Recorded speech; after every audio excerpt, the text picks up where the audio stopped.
Salut tout le monde! Si vous tombez sur cette vidéo, c'est peut-être parce que vous avez suivi ma série de vlogs sur les coulisses de l'écriture de Lady Sapiens, qui depuis est devenu un très gros succès, traduit en 10 langues, j'y crois toujours pas d'ailleurs. Si vous avez suivi cette aventure, sachez que la prochaine arrive très bientôt sur cette chaîne, parce que je plonge dans le grand bain, je rentre dans l'écurie de Jean-Marie Laclaftine chez Gallimard, j'y crois pas non plus d'ailleurs. Mais en attendant, je vous propose une petite compilation de vidéos sur des anecdotes littéraires étonnantes. À la base, je les ai faites pour Instagram, d'où le format hyper court, sous-titré et vertical. Bon visionnage!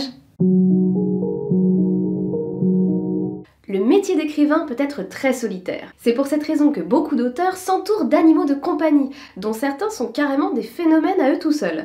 C'est le sujet de notre kawa littéraire du jour. Par exemple, Paul Léoto s'est entouré de 300 chats, 150 chiens, une chèvre et une guenon. Celui qu'on appelait le vieil enfant terrible de la littérature a même déclaré à la radio « Je préfère 20 chiens à un bébé ».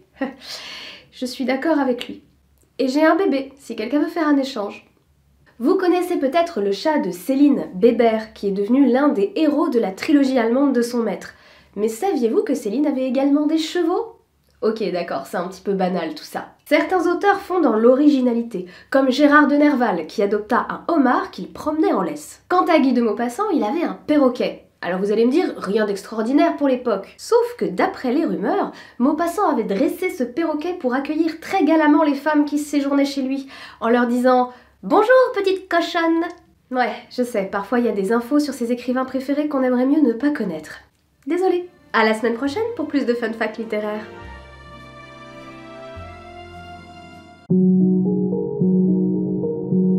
Vous les connaissez, ces bandeaux qui balafrent nos livres sur les étagères des libraires? Oui, je fais partie des 34% de lecteurs qui trouvent les bandeaux racoleurs. On se penche sur ce phénomène dans notre premier kawa littéraire. Au début, on ajoutait un bandeau pour signifier au lecteur que le livre avait gagné un prix littéraire. Du coup, ce petit bout de papier est devenu un déclencheur d'achat de manière instinctive et a très vite été récupéré pour faire vendre. Maintenant, on met des bandeaux absolument partout. Parfois, ils portent un blurb. Un blurb, c'est une phrase dithyrambique à propos de l'ouvrage. Ça vient du verbe anglais to blurb, parler pour convaincre. C'est devenu un mème littéraire dans l'Amérique des années 20 avant de conquérir la France il y a seulement 10 ans. Et puis parfois sur les bandeaux, il y a rien de plus que ce qu'il y avait déjà sur la couverture du livre. Et là, je suis plus d'accord. C'est vraiment du gâchis de matériaux puisque 85% des lecteurs retirent le bandeau tout de suite. 185 000 tonnes de papier sont utilisées par an et par éditeur en moyenne. Et on vit une crise mondiale du papier depuis la pandémie. Alors il serait peut-être temps de ralentir sur les bandeaux inutiles, non? Et vous en pensez quoi?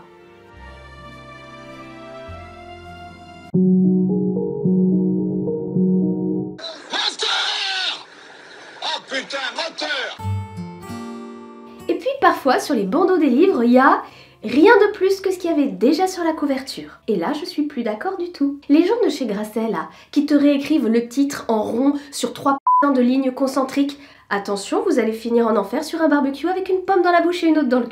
Allez directement stranguler des orang-outans au Brésil à main nue à ce compte-là, je veux dire. On vit une crise mondiale du papier, pour ceux qui sont pas au courant. Entre les problèmes d'approvisionnement dus au Covid, puis à la guerre en Ukraine, et par-dessus tout ça, l'augmentation de l'utilisation du carton dans les emballages pour remplacer le plastique, on est carrément en manque de papier, les gars. Et pendant ce temps-là, chez Grasset, t'as un mec, il prend un bout de papier juste pour faire les gens de naissent où ils veulent, j'ai les gens de Bilbao naissent où ils veulent, mais vos mamans en short sur le Kilimandjaro en fait. Vous voulez vraiment faire du marketing? Commencez par nous virer ce jaune couleur litière pour chat pas changé depuis 15 jours là, hein? Après on pourra discuter. Moi, à cause de ça, jamais de ma vie je publie chez Grasset. Puis après cette vidéo, pas sûr qu'ils aient très envie non plus de... Vas-y, on coupe. Qu'est-ce qu'il fait? Bah, making of. Allô? Hey!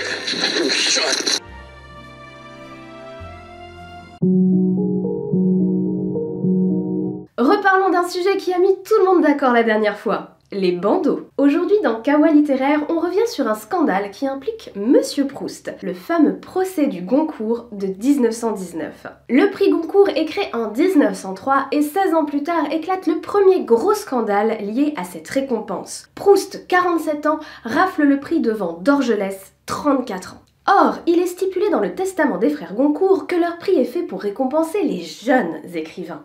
La presse conspue Proust et le traite de vieillard. Le vrai problème, c'est pas que Proust soit vieux, c'est que Dorgelès revient du front avec une œuvre sublime sur la guerre, pendant que Proust, qui s'est fait réformer Pépouze, a écrit 400 pages pour dire qu'il a bien bouffé des huîtres à Cabourg, pendant que Dorgelès était dans les tranchées. L'éditeur de Dorgelès estime que son poulain a été volé et rajoute un bandeau sur son livre avec marqué en gros « Prix Goncourt » et en petit 4 doigts sur 10. Ça ne plaît pas à l'éditeur de Proust qui fait un procès à Albin Michel, alors contraint de retirer le bandeau et de verser 2000 francs de dommages et intérêts. Même pas mal, cette année-là, les croix de bois se vendent 4 fois plus que le bouquin de Proust. Vous avez lu les deux, vous? Dites-moi, pour qui vous auriez voté? Perso, franchement...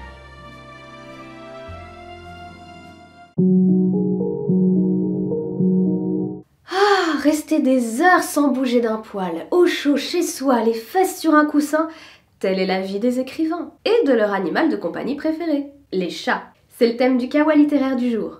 Un chat, c'est l'ensorcellement même, le tact en ondes, écrira Céline. Colette, Théophile Gautier ou encore Paul Léoto s'entourent de chats. Les génies de l'écriture sont barjots de leurs félins, parfois au point de transformer leur maison en véritable refuge. Hemingway collectionnait ainsi les chats et adoptait même des sujets atteints de polydactylie, c'est-à-dire ayant des doigts surnuméraires. À tel point que, en anglais, les chats polydactyles sont maintenant appelés littéralement les chats d'Hemingway. Les écrivains ont beau être gaga de leur matou, ils n'en restent pas moins lucides sur leur caractère. Ainsi, Jean Cocteau fait graver sur la médaille du collier de son chat Caroune « Cocteau m'appartient ». À la semaine prochaine pour plus de fun facts littéraires.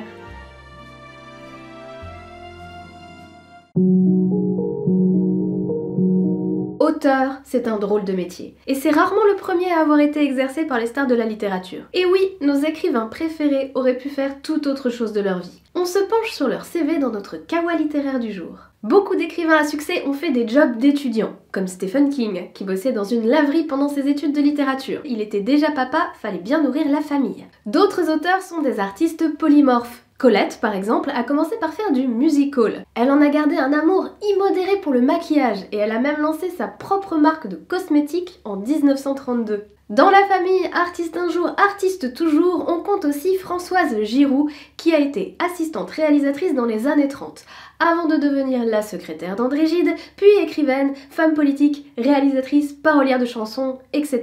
Quant à Leila Slimani, elle a fait des études pour devenir comédienne. Une vie de bohème bien loin des tafs très sérieux de Kafka ou Galbadon par exemple. Le premier travaillait dans une compagnie d'assurance et la deuxième était chercheur en zoologie. À la semaine prochaine pour plus de fun facts littéraires. Et si tu veux savoir les premiers métiers d'Agatha Christie ou d'Arthur Conan Doyle, fonce voir la vidéo de Jeannot ce livre, je te l'ai mis en description.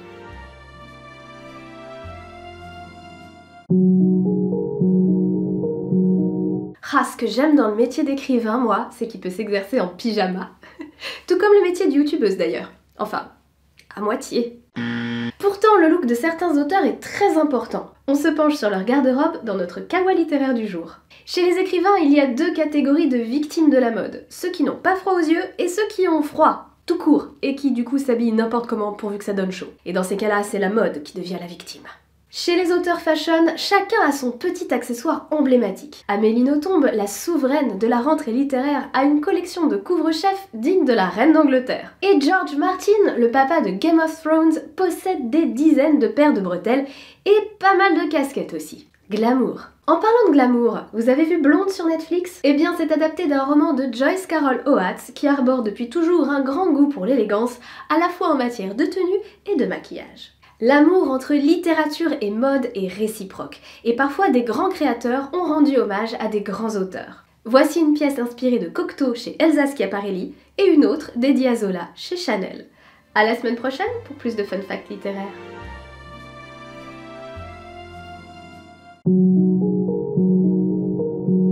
Vous n'êtes probablement pas passé à côté de cet article du Figaro Magazine intitulé « Marc Lévy contre Guillaume Musso, qui est le plus nul ?» Ça méritait bien un hors-série de kawa littéraire cette histoire. Sur les réseaux sociaux, j'ai lu en réaction à cet article qu'un livre nul, ça n'existe pas.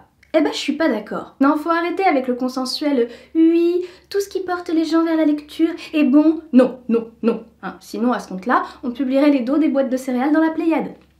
Bref, les mauvais livres, ça existe, et c'est pas moi qui le dis, hein, ce sont les auteurs eux-mêmes. Murakami dit que quand on est un auteur à succès, c'est inévitable de publier au moins un mauvais livre dans sa carrière. Pour éviter ça, certains artistes autorégulent leur production, comme Amélie Nothomb, qui choisit de publier un manuscrit sur 2. Pour obtenir la meilleure histoire possible, on peut aussi en faire plusieurs versions. Car comme le dit Pierre Lemaître, l'écriture, c'est la réécriture. C'est ainsi que Bernard Werber a réécrit Les Fourmis 18 fois. Est-ce que ça valait le coup? Oh oui. Est-ce que j'aurais eu le courage? Oh non. Mais bref, pour revenir à l'article, il nous parle surtout de son auteur finalement. Le journaliste nous illustre merveilleusement la thèse que Pierre Bourdieu développe dans La Distinction. On se définit par nos goûts parce qu'ils vont à l'encontre des goûts de personnes auxquelles on ne veut surtout pas être identifié. Avec cet article, le journaliste s'oppose donc à une masse de lecteurs importants et se pose comme un lecteur raffiné d'une littérature confidentielle. Voilà, c'est tout ce qu'il y a à retenir de cet article, en gros. À la semaine prochaine pour d'autres fun facts littéraires.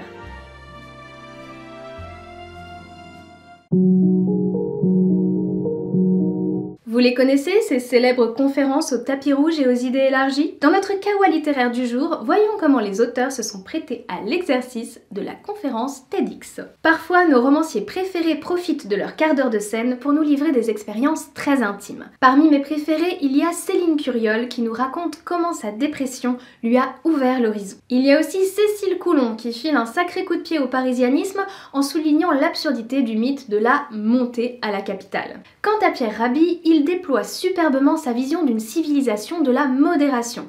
Et il résume le paradoxe de l'humanité en cette phrase inoubliable: le problème de la société humaine, c'est que l'indispensable n'a pas été résolu et que le superflu n'a pas de limite. Et puis il y a les auteurs qui nous parlent de leur métier. Bernard Werber, magistral comme d'habitude, vous explique que la clé d'un bon roman, c'est, je cite, la frustration et le foutage de gueule. Faut regarder pour comprendre, mais ça vaut vraiment le coup d'œil. Quant à Franck Tilliez, il donne sa recette d'auteur de polar pour trouver la bonne idée, ce qui demande, je cite, du temps, du travail, des efforts et beaucoup de passion. De mon côté, j'ai utilisé mon TEDx pour vous expliquer les points communs entre le métier de romancier et celui d'archéologue. Alors j'espère que ce talk vous plaira, le lien est dans ma bio.